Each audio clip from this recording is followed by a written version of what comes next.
നമുക്ക് ഈ പ്രസ്ഥാനത്തെ മുന്നോട്ട് നയിക്കാൻ സാധിക്കുകയുള്ളൂ. കുറേയധികം നേതാക്കന്മാർ ഈ നിയോജക മണ്ഡലത്തിൽ സോഷ്യലിസ്റ്റ് പ്രസ്ഥാനം പടുത്തുയർത്താൻ അവരുടെ പ്രയത്നങ്ങൾ നടത്തിയിരുന്നു. ഈ കാലഘട്ടത്തിലെ പോലെ ചില ധർണകളും മാർച്ചുകളും സമ്മേളനങ്ങളുമായിരുന്നില്ല അന്ന്. കുറേയധികം അക്രമങ്ങൾ സഹിച്ചുകൊണ്ടാണ് പ്രസ്ഥാനത്തെ ഉയർത്തിക്കൊണ്ടുവരാൻ അന്ന് നേതാക്കന്മാരും അന്നത്തെ പ്രവർത്തകരും ഇതിന് നേതൃത്വം നൽകിയത്. അക്കാലഘട്ടത്തിലുണ്ടായ നേതാക്കന്മാർ പ്രധാനപ്പെട്ട കുഞ്ഞിരാമൻ മാസ്റ്ററായാലും കുഞ്ഞികൃഷ്ണക്കുറുപ്പായാലും ടി കൃഷ്ണൻ നായരായാലും അതേപോലെ CH മായനാജി, അബ്ദുറഹ്മാൻ സാഹിബ്, EP കുമാരേട്ടൻ, ദേവസ്യ മാസ്റ്റർ, EK കുഞ്ഞിക്കോരേട്ടൻ,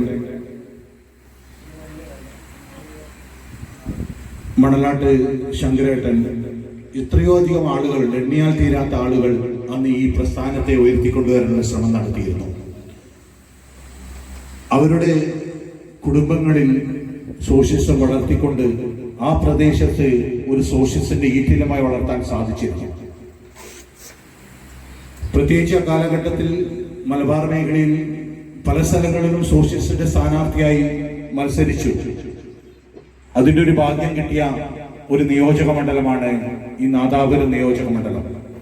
1952 കേരള സംസ്ഥാനം രൂപീകൃതമായപ്പോൾ ആദ്യമായി നടന്ന തെരഞ്ഞെടുപ്പിൽ മലബാർ മേഖലയിൽപ്പെടുന്ന നാദാപുരം മണ്ഡലമാണ് അന്ന് സോഷ്യലിസ്റ്റ് പാർട്ടിക്ക് കൊടുത്തിരുന്നത്.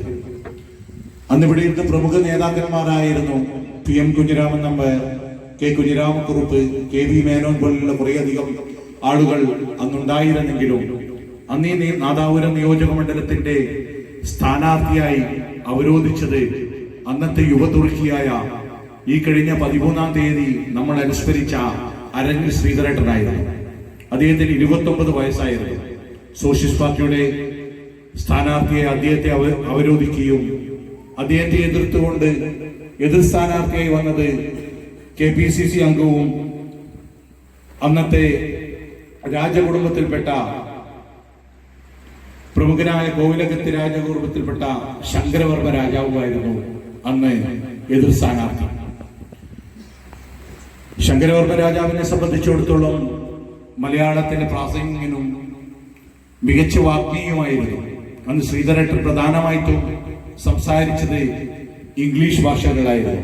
പക്ഷെ പിന്നീട് അദ്ദേഹം മലയാള ഭാഷകളിലേക്ക് കടന്നുകൊണ്ട് അന്നത്തെ ആ തെരഞ്ഞെടുപ്പിൽ അദ്ദേഹം പരാജയപ്പെട്ടാണെങ്കിലും ശങ്കരവർമ്മ രാജാവ് അരങ്ങിൽ ശ്രീധരേട്ടന്റെ അടുത്ത് വന്ന് പറഞ്ഞു, നിങ്ങൾക്കൊരു ഭാവിയുണ്ട്, നിങ്ങളുടെ പ്രസംഗമാണ് ഈ പ്രദേശത്ത് സോഷ്യലിസം വളർത്താൻ സാധിക്കുമാറാക്കുന്ന പ്രവർത്തനങ്ങൾ കാഴ്ചവെക്കാൻ സാധിക്കും എന്ന് അദ്ദേഹം പറഞ്ഞു. അത് ഉയർത്തിക്കൊണ്ടുവരാൻ ശ്രീധരേട്ടനും അതേപോലെ അന്നത്തെ സോഷ്യലിസ്റ്റ് നേതാക്കന്മാർക്ക് സാധിച്ചിട്ടുണ്ട്. ഇന്നും കുറേയധികം നേതാക്കന്മാരുണ്ട്, എണ്ണിയാലൊടങ്ങാത്ത നേതാക്കന്മാരുള്ള ഒരു സ്ഥലമാണ് ഈ നാദാപുരം നിയോജക മണ്ഡലം. ഈ നാദാപുരം നിയോജക മണ്ഡലത്തിൽ നമ്മളെ സംബന്ധിച്ചിടത്തോളം അതിന്റെ അനുയായികളായ പുതിയ തലമുറകളെ ഉയർത്തിക്കൊണ്ടുവരുക എന്ന ഉദ്ദേശത്തിലാണ് ഈ യൂത്ത് മീറ്റ് സംഘടിപ്പിക്കുന്നത്.